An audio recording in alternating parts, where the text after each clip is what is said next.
bohong. Aku hanya memikirkan satu peraturan penting. Kenapa kau lakukan hari ini kalau kau bisa melakukannya besok? Few moments later.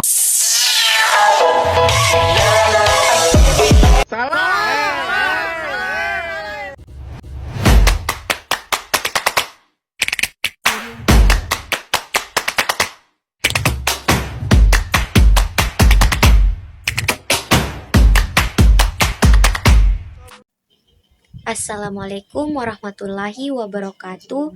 Perkenalkan, nama saya Wanda Aulia Putri dari kelas manajemen C, NIM 24601053. Pada kesempatan kali ini saya akan mempresentasikan makalah yang berjudul Ketahanan Nasional. Sebelum kita memasuki pembahasan, apa sih ketahanan nasional itu? Jadi, ketahanan nasional adalah kondisi dinamis suatu bangsa dalam menghadapi berbagai ancaman, tantangan, hambatan, dan gangguan dari dalam maupun luar yang dapat mengganggu kehidupan nasional. Secara umum, ketahanan nasional adalah kemampuan suatu negara untuk bertahan dan menyesuaikan diri terhadap segala bentuk gangguan, baik yang datang dari dalam negeri seperti konflik sosial atau krisis ekonomi, maupun dari luar seperti tekanan politik internasional, perang, atau bencana global. Latar belakang ketahanan nasional merupakan konsep strategi yang mencerminkan kemampuan suatu negara dalam menjaga kelangsungan hidup, eksistensi dan kedaulatannya dari berbagai ancaman baik dari dalam maupun luar negeri. Dalam konteks Indonesia, ketahanan nasional menjadi sangat penting mengingat posisi geografis yang strategis, kekayaan sumber daya alam, serta keberagaman budaya dan suku bangsa yang rentan terhadap konflik dan perpecahan. Oleh karena itu, konsep ini menjadi landasan utama dalam penyusunan kebijakan nasional di berbagai bidang.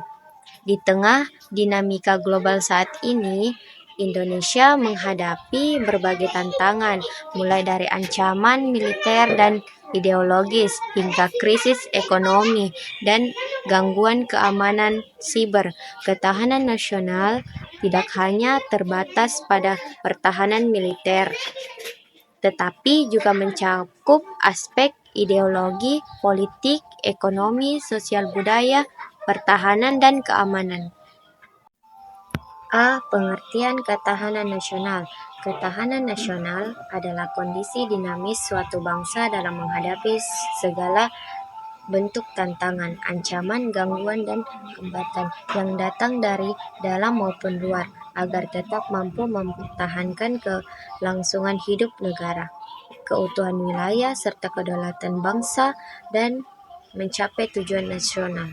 Secara umum, ketahanan nasional merupakan kemampuan dan kekuatan menyeluruh suatu negara untuk menjamin kelangsungan hidup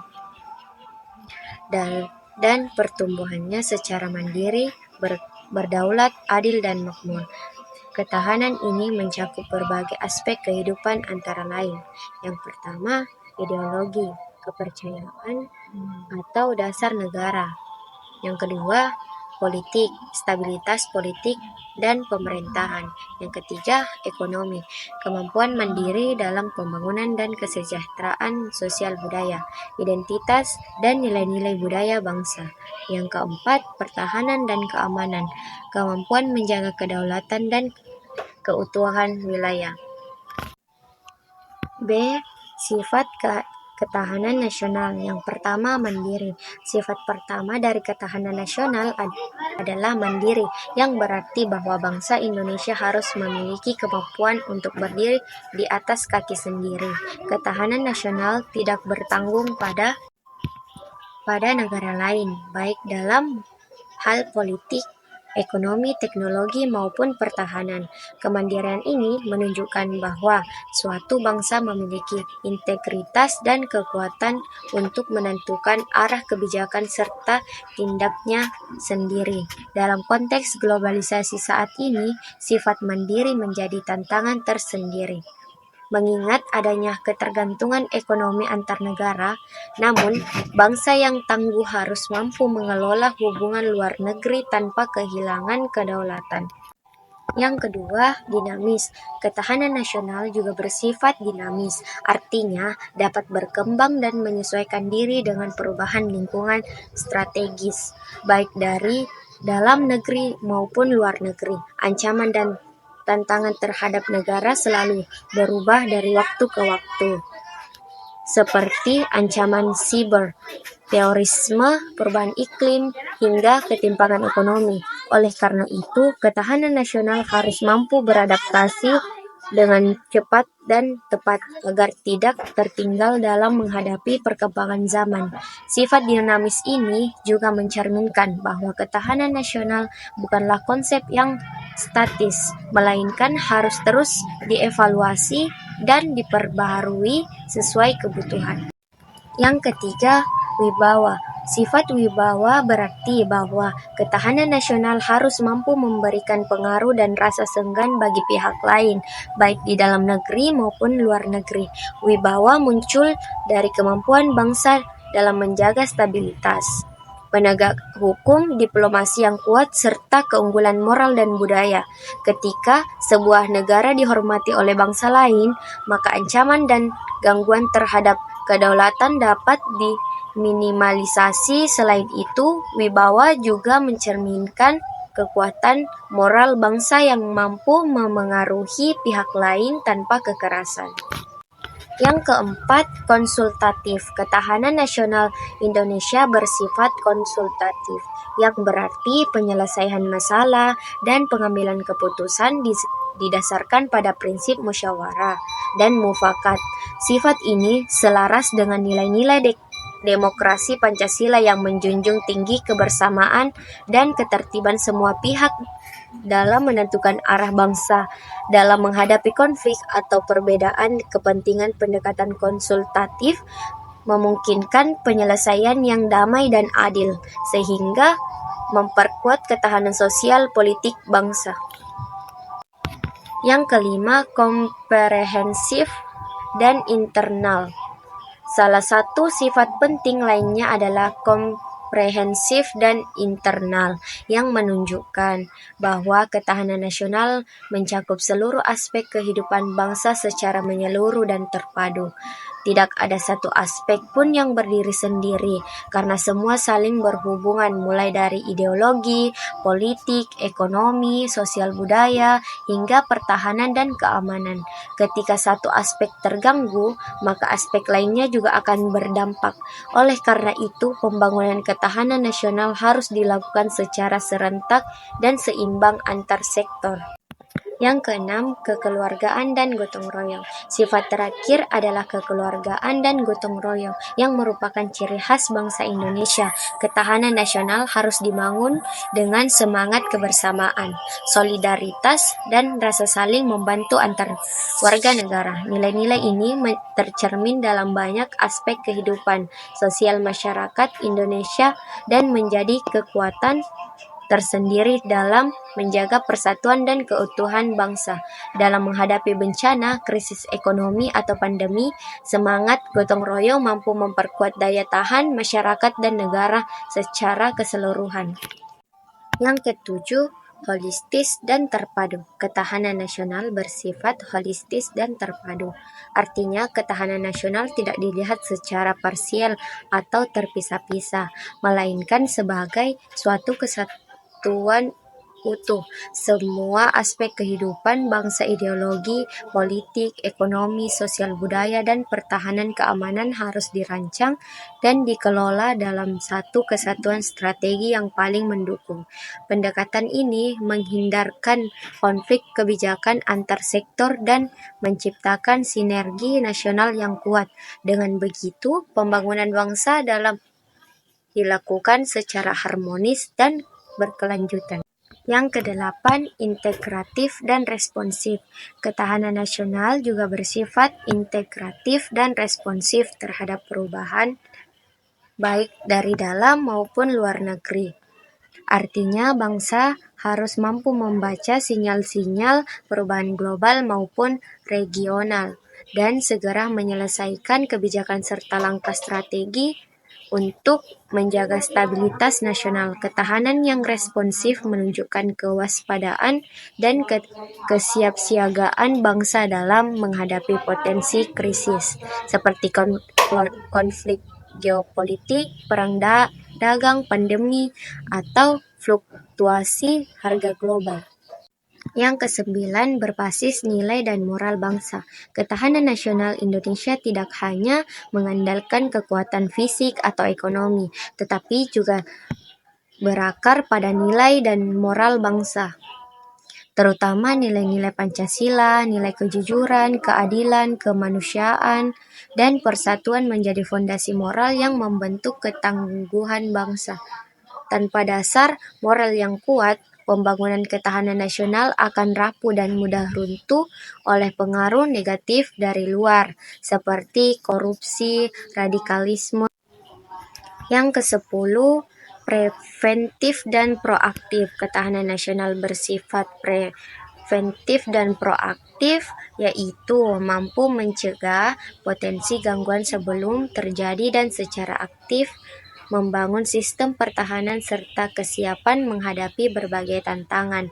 Sifat ini menunjukkan bahwa bangsa yang memiliki ketahanan nasional yang tinggi tidak hanya bersifat reaktif terhadap krisis, tetapi juga mampu mengantisipasi ancaman jauh-jauh hari melalui perencanaan yang matang dan penguatan kelembagaan. C. Aset-aset ketahanan nasional. Yang pertama, aset kesejahteraan dan keamanan. Ketahanan nasional bertumpu pada dua kebutuhan dasar manusia dan bangsa, yaitu kesejahteraan dan keamanan. Kesejahteraan mencakup aspek sosial, ekonomi, dan budaya, sedangkan keamanan menyangkut pertahanan dan stabilitas negara. Keduanya harus seimbang dan tidak saling bertentangan. 2. Komprehensif atau menyeluruh. Ketahanan nasional mencakup seluruh aspek kehidupan berbangsa dan bernegara, meliputi bidang ideologi, politik, ekonomi, sosial budaya, pertahanan, dan keamanan. Pendekatan yang menyeluruh ini memastikan bahwa ketahanan tidak hanya dibangun dari aspek militer, tetapi juga dari ketahanan sosial dan ekonomi. Yang ketiga, asas integrasi atau terpadu. Setiap komponen bangsa harus bekerja secara terpadu dan tidak terpisah-pisah. Pemerintah pusat dan daerah, lembaga negara, serta masyarakat harus saling mendukung dalam menjaga ketahanan nasional. Yang keempat, asas kewaspadaan dini. Bangsa harus mampu mengenali dan mengantisipasi berbagai ancaman, gangguan, hambatan, dan tantangan, baik dari dalam maupun luar negeri. Sebelum berkembang menjadi krisis, ini membutuhkan sistem informasi dan komunikasi nasional yang kuat. Yang kelima, asas kemandirian. Ketahanan nasional dibangun atas dasar kemampuan dan kekuatan sendiri, tanpa tergantung pada pihak luar. Ini mencerminkan semangat berdiri di atas kaki sendiri, berdaulat, dan terpercaya terhadap kemampuan bangsa sendiri. Yang keenam, asas wawancara Nusantara. Wawasan Nusantara adalah cara pandang bangsa Indonesia terhadap diri dan lingkungannya sebagai satu kesatuan yang utuh. Hal ini menjadi landasan dalam membangun ketahanan nasional yang berorientasi pada persatuan dan kesatuan wilayah Indonesia dari Sabang sampai Merauke. D. Tantangan pertahanan nasional. Pertahanan nasional Indonesia menghadapi berbagai tantangan yang semakin kompleks seiring dengan perkembangan zaman, teknologi, dan dinamika geopolitik global. Tantangan tersebut dapat bersifat tradisional maupun non-tradisional, yang jika tidak ditangani secara cermat dan komprehensif dapat mengancam kedaulatan, keutuhan wilayah, dan keselamatan bangsa. Yang pertama, ancaman militer dan konflik terbuka. Meski Indonesia tidak sedang berperang, potensi konflik terbuka tetap ada, terutama terkait sengketa perbatasan darat maupun laut, seperti di wilayah Natuna yang berbatasan dengan Laut Cina Selatan. Pelanggaran wilayah oleh kapal asing, penyelundupan senjata, dan pelatihan kelompok bersenjata ilegal juga menjadi tantangan nyawa bagi sistem pertahanan militer Indonesia. Yang kedua, ancaman non-militer dan siber. Ancaman modern seperti serangan siber termasuk infrastruktur strategis negara, penyebaran hoaks dan propaganda digital, serta spionase melalui teknologi informasi menjadi tantangan serius. Teknologi digital dimanfaatkan oleh pihak-pihak tertentu untuk melemahkan stabilitas nasional, memecah belah masyarakat, atau mencuri data penting negara. Yang ketiga, radikalisme, terorisme, dan separatisme. Paham radikal dan terorisme yang berkembang di berbagai wilayah serta gerakan separatisme di daerah-daerah tertentu mengancam integrasi nasional. Aksi-aksi teror bisa melemahkan rasa aman masyarakat dan kepercayaan terhadap negara, sehingga penanganannya harus melibatkan aspek keamanan, ideologi, dan sosial budaya.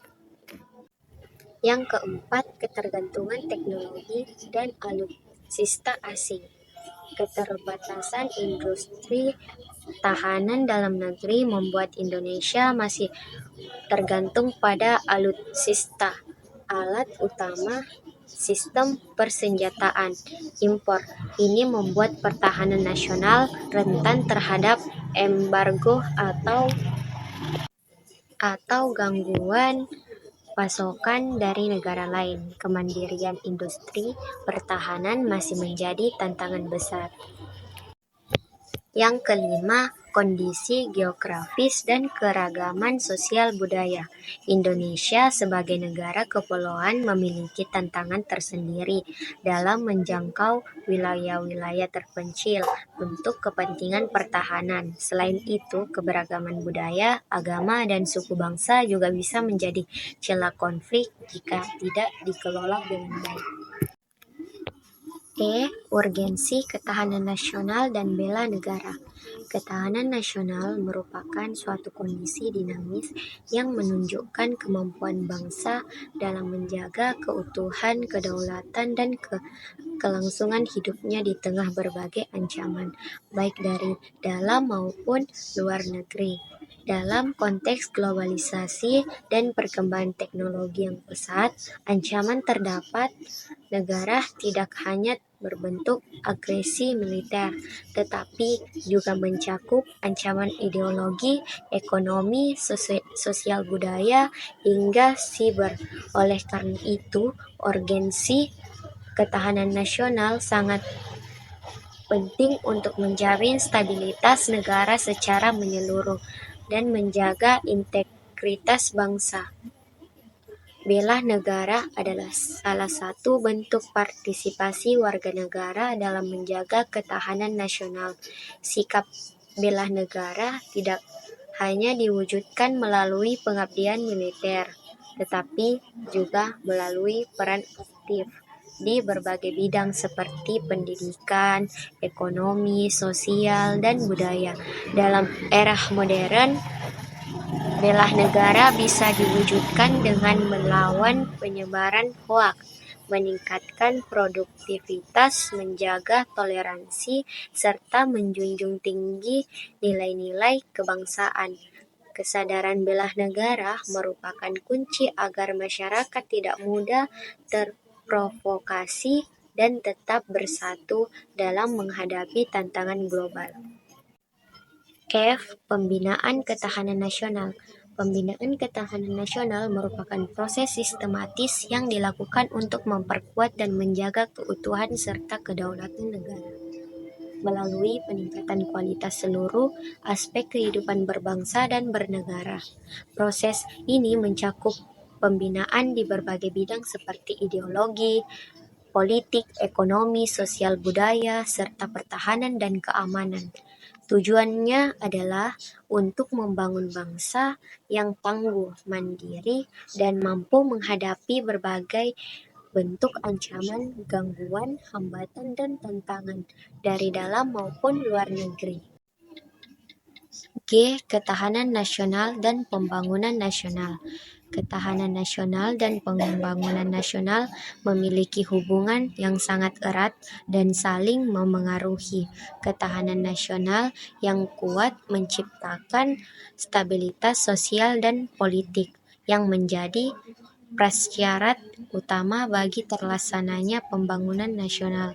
Sebaliknya, pembangunan yang berhasil dan merata akan memperkuat ketahanan nasional karena mampu meningkatkan kualitas hidup rakyat, mengurangi kesenjangan sosial, dan memperkuat semangat kebangsaan. Dalam praktiknya, pembangunan nasional tidak hanya bertumpu pada pertumbuhan ekonomi, tetapi juga harus memperhatikan aspek ketahanan nasional agar pembangunan tidak bersifat rapuh. Misalnya, pembangunan infrastruktur harus dibarengi dengan penguatan sistem pertahanan wilayah. Pembangunan sumber daya manusia harus disertai dengan pembentukan karakter kebangsaan, dan pembangunan ekonomi harus mengutamakan kemandirian agar tidak mudah terpengaruh tekanan global. Oleh karena itu, penting bagi pemerintah dan seluruh komponen bangsa yang merancang pembangunan nasional yang selaras dengan upaya memperkuat ketahanan nasional. Keduanya harus berjalan beriringan agar Indonesia tidak hanya tumbuh secara fisik, tetapi juga kuat secara ideologis, sosial, dan strategis. Dengan begitu, bangsa Indonesia dapat menghadapi era globalisasi dan kompetisi internasional dengan percaya diri, tangguh, dan berdaya saing tinggi. H. Ketahanan nasional dan globalisasi. Ketahanan nasional dan globalisasi merupakan dua konsep yang saling berkaitan dan memerlukan penanganan yang bijaksana. Ketahanan nasional adalah kemampuan suatu bangsa untuk mempertahankan eksistensinya di tengah berbagai tantangan, baik dari dalam maupun luar negeri. Sementara itu, globalisasi adalah proses integrasi dunia dalam berbagai aspek kehidupan seperti ekonomi, teknologi, informasi, dan budaya yang terjadi secara cepat dan luas lintas negara. Dalam konteks ini, globalisasi dapat menjadi peluang sekaligus ancaman bagi ketahanan nasional. Kesimpulan dari ketahanan nasional merupakan pondasi utama bagi kelangsungan hidup dan keutuhan suatu negara dalam menghadapi berbagai ancaman, gangguan, hambatan, dan tantangan baik dari dalam maupun luar negeri. Ketahanan ini mencakup seluruh aspek kehidupan berbangsa dan bernegara, seperti ideologi, politik, ekonomi, sosial budaya, serta pertahanan dan keamanan. Ketahanan nasional yang tangguh akan menciptakan stabilitas, menjaga kedaulatan, serta memperkuat integrasi dan persatuan bangsa. Dalam era globalisasi yang penuh dinamika dan kompleksitas, ketahanan nasional memiliki urgensi yang semakin tinggi. Globalisasi membawa pengaruh besar baik positif maupun negatif terhadap kehidupan nasional. Oleh karena itu, diperlukan strategi ketahanan yang adaptif, komprehensif, dan terpadu untuk menghadapi perkembangan zaman tanpa kehilangan jati diri bangsa.